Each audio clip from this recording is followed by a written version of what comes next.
Bonsoir à toutes, bonsoir à tous. Très content de vous retrouver aujourd'hui pour une nouvelle vidéo avant-match entre Saint-Etienne et Annecy. C'est la 26e journée de Ligue 2 qui va se disputer à Geoffroy-Guichard. Après deux victoires consécutives, deux énormes succès contre 3 sur le score de 5 buts à 0, puis contre Angers sur le score de 3 buts à 0. Les Verts vont devoir continuer. Contre Annecy, on dit jamais 203. Espérons que les Verts soient capables d'enchaîner avec un troisième match. Ça paraît l'adversaire peut-être le plus faible sur le papier, Annecy, quand on a affronté 3, puis Angers. Mais méfiance, bien évidemment, avec tous les adversaires. Tout le monde est capable de nous poser problème. On va pas crier victoire trop vite parce que on le sait, on peut perdre contre n'importe qui. On l'a vu contre Dunkerque récemment. On l'a vu d'ailleurs contre n'importe quelle équipe capable de nous embêter. Il va pas falloir prendre cet adversaire à la légère, continuer à travailler et prendre des points. L'objectif, il est simple, s'imposer, prendre le plus de points possible jusqu'à la fin de la saison et surtout respecter chaque adversaire parce que l'on sait que c'est compliqué contre tout le monde et si on ne joue pas, voilà, les autres y jouent en face et ils sont capables de s'imposer. Et même en jouant, parce qu'encore une fois, Annecy, ce n'est pas du tout une mauvaise équipe. À Geoffroy-Guichard, donc, objectif s'imposer devant les supporters parce qu'on a un peu du mal chez nous. Bon, on a gagné 5-0 dernièrement, donc ça fait plaisir, mais les résultats précédents n'étaient pas bons. Ce qu'il y a de moins bon, c'est que malheureusement, il n'y aura pas de COP Nord. Le COP Nord qui est fermé à cause des fumigènes qui ont été allumés lors de la rencontre contre 3, justement. Il y a un match de suspension qui tombe directement là contre Annecy. On est passé devant la commission de discipline ce mercredi et la sanction, elle est immédiate. On aurait pu être suspendu contre Auxerre, mais le club a fait le choix contre Annecy. Il avait le choix entre les deux apparemment, c'est ce qu'il a décidé de faire. Donc là, pas de COP Nord. J'imagine qu'il y aura quand même du monde au stade avec les résultats, avec l'horaire de la rencontre. C'est pas mal pour aller voir les Verts et en espérant que voilà, ils offrent une nouvelle fois du spectacle à leurs supporters. En tout cas, on va présenter la rencontre, mais avant, n'oubliez pas de vous abonner, de liker la vidéo parce que vous êtes très nombreux à regarder les vidéos, à ne pas être abonnés. D'ailleurs, je vous l'ai dit dans la dernière qui est sortie début de semaine concernant la défense de Saint-Etienne. On en reparlera quand je vais annoncer la composition que j'aimerais voir. Mais vous êtes très nombreux à ne pas être abonnés, donc n'oubliez pas de le faire. Ça paraît pas grand-chose, mais pour moi, c'est énorme. Et puis pareil, un petit like, ça fait toujours plaisir. C'est bien pour le référencement également. Donc c'est parfait et merci encore une fois pour votre fidélité. On se rapproche des 3000 abonnés et ça c'est vraiment super. Si on pouvait les atteindre avant la fin de la saison, ce serait vraiment incroyable. Donc petit défi, si vous n'êtes pas abonné, faites-le et si on pouvait se rapprocher rapidement, ce serait magnifique. Voilà, je vous embête pas plus longtemps avec ça. On va parler de l'avant-match. J'ai pas pu forcément tout lire parce que j'avais pas forcément eu trop le temps de regarder au niveau des absences tout ça, mais j'ai quand même écouté la conférence de presse de Dalloglio. J'ai essayé de regarder un peu du côté d'Annecy, donc si j'en ai oublié, désolé, mais j'ai essayé de regarder un maximum pour présenter au mieux la rencontre. C'est ce que j'essaye de faire durant les avant-matchs, vous présenter au mieux l'adversaire. Je les connais pas par cœur, mais j'essaye de lire pas mal de choses pour que voilà, les avant-matchs soient le plus clair possible et que ce soit des avant-matchs, des vrais avant-matchs où on présente la rencontre au maximum.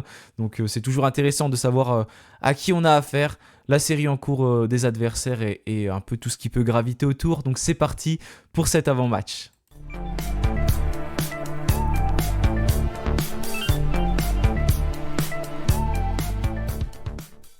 J'ai marqué se rapprocher du podium, mais c'est pas forcément ça, c'est peut-être même monter sur le podium parce qu'on joue à 15h avant toutes les autres équipes. Donc si jamais on s'impose, on monterait sur le podium provisoirement. J'afficherai le classement après, donc on va pouvoir en reparler. Mais en tout cas, on peut mettre la pression sur Angers, on peut mettre la pression sur Laval et sur Grenoble. L'objectif, clairement, c'est de terminer dans les deux premiers parce que être 3e, 4e ou 5e, ce n'est pas monter en Ligue 1.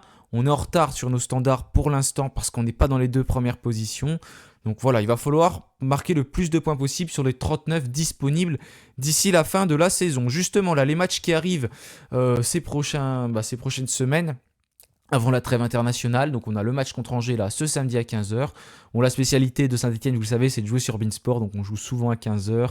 Encore une fois, après contre le Paris FC à 15h à Charletti le 2 mars. Donc d'ailleurs, les places sont gratuites à Charletti. Si vous voulez aller voir le match, vous pouvez. D'ailleurs, le parcage visiteur est ouvert. Bon, il y a juste le parcage visiteur, c'est 5€ parce que c'est pas le club de Paris, je pense, qui gère le tarif de ces places-là. Donc voilà, si vous voulez aller dans le parcage, ça va être payant, mais sinon, il y aura de la place dans le stade. Donc vous pouvez y aller gratuitement. Contre Auxerre, donc à Geoffroy-Guichard, ce serait bien de battre Auxerre parce que ça fait des années qu'on ne les a pas battus. Et en plus à Saint-Etienne, ça nous rappelle malheureusement un mauvais souvenir. Si on veut les battre le 9 mars, une nouvelle fois à 15h et contre Bastia pour finir 16 mars à 19h cette fois-ci, mais ce sera une nouvelle fois sur beIN Sport parce qu'après il y a la trêve internationale.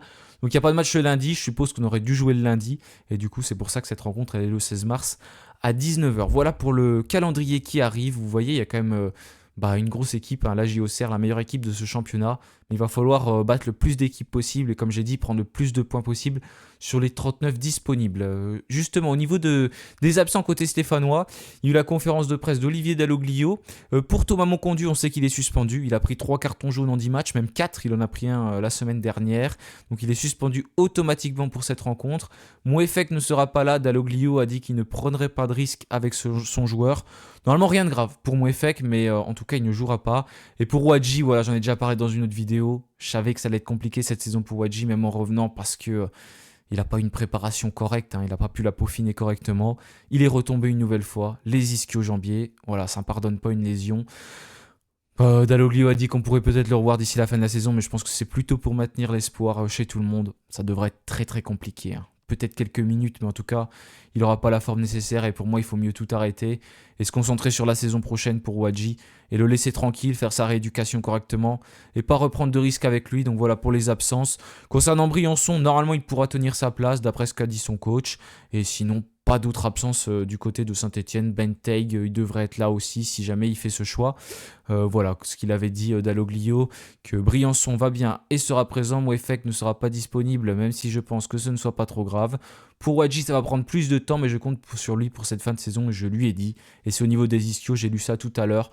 Donc concernant Wadji, voilà, côté stéphanois. Du côté d'Annecy, donc quelques absents également.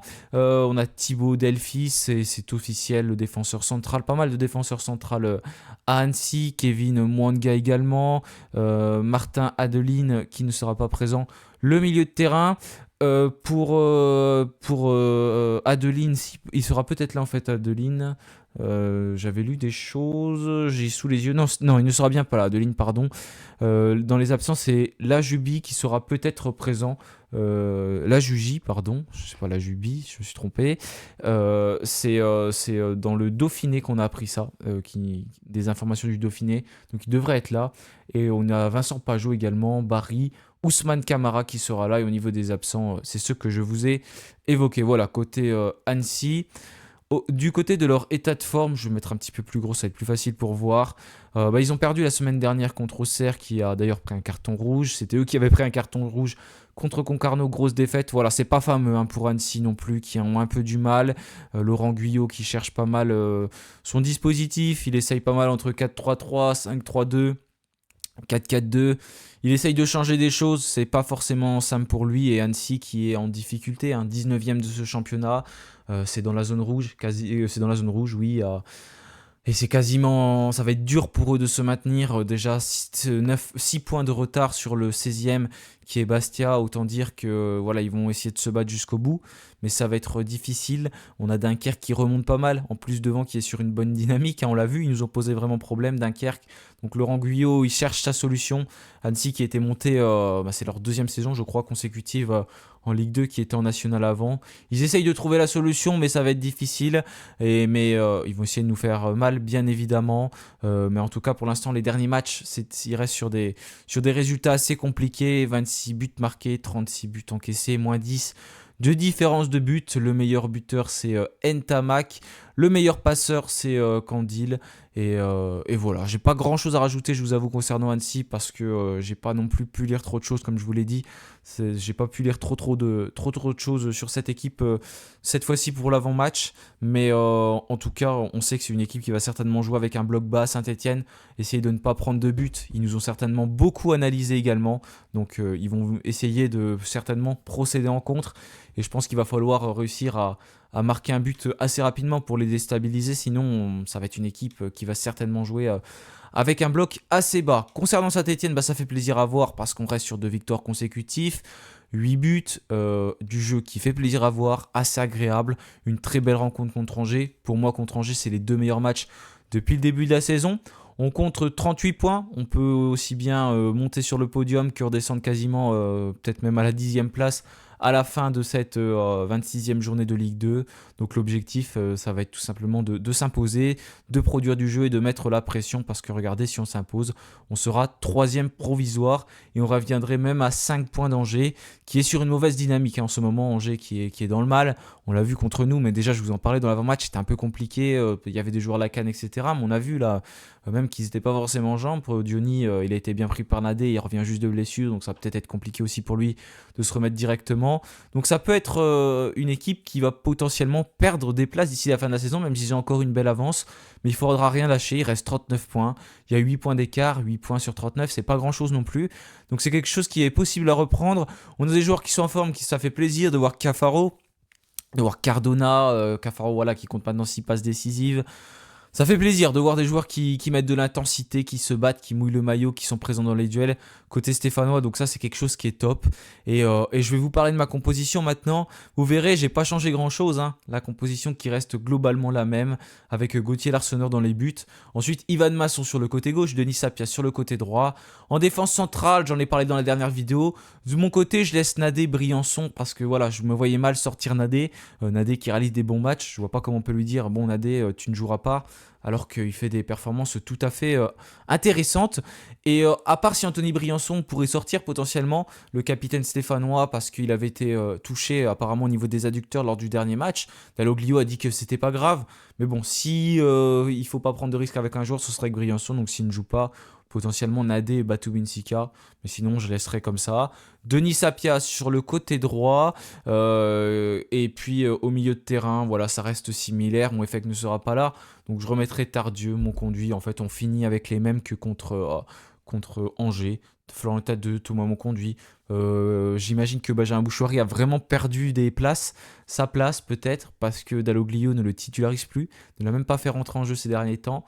Donc j'imagine qu'il ne débutera pas titulaire. Thomas Monconduit, je ne suis pas vraiment satisfait non plus, dans le sens où pour moi, voilà, c'est un leader, il a sa place attitrée. Je pourrais bien faire tourner avec lui, mais je vois pas qui aujourd'hui pourrait prétendre à prendre sa place. Lamine Fomba, j'ai quand même un peu de mal, même si son entrée est intéressante contre Angers. Il pourrait potentiellement avoir une place également, mais il n'est pas rentré non plus. Je crois qu'il a joué 5 minutes, donc c'est pas énorme. Mais en tout cas, on pourrait potentiellement le voir en concurrence avec Thomas Monconduit, pourquoi pas, sur cette rencontre. Mais pour l'instant, je laisserai comme ça. Avec Dylan Chambaud, je mets un 4-3-3, mais globalement, vous le voyez, c'est un 4-1, 4-1, mais c'est que j'ai pas ça avec l'outil Peuple Vert. Ce sera peut-être quelque chose qu'on devrait faire par la suite, modifier un petit peu parce qu'on n'a pas ce dispositif-là. Dylan Chambaud avec son rôle d'électron libre, Cardona à droite, Mathieu Cafaro à gauche, et puis Ibrahim Sissoko en pointe de l'attaque. Voilà, j'imagine bien quelque chose comme ça côté stéphanois. Il n'y a pas de raison que ça bouge parce que ça fonctionne bien là, depuis quelques matchs. On ne peut pas tout remanier comme ça. Il n'y a pas de raison de dire bon bah on va pas faire jouer ces joueurs-là. On va tout remanier. Non, ça fonctionne. Nathanaël Mboukou qui pourrait peut-être avoir une place aussi, mais ça a bien marché contre Angers. Donc j'ai du mal à dire à un joueur aujourd'hui bon bah t'as perdu ta place, tu la quittes. Et tu retournes sur le banc. En tout cas, c'est bien, ça montre qu'à Saint-Etienne, on peut mettre les joueurs en concurrence. Encore une fois, ne pas s'enflammer parce qu'il y a 2 semaines et demie, je disais bon, bah, on est foutu, on va rien faire. On a très mal joué contre Dunkerque et c'était la vérité, c'était légitime de dire ça.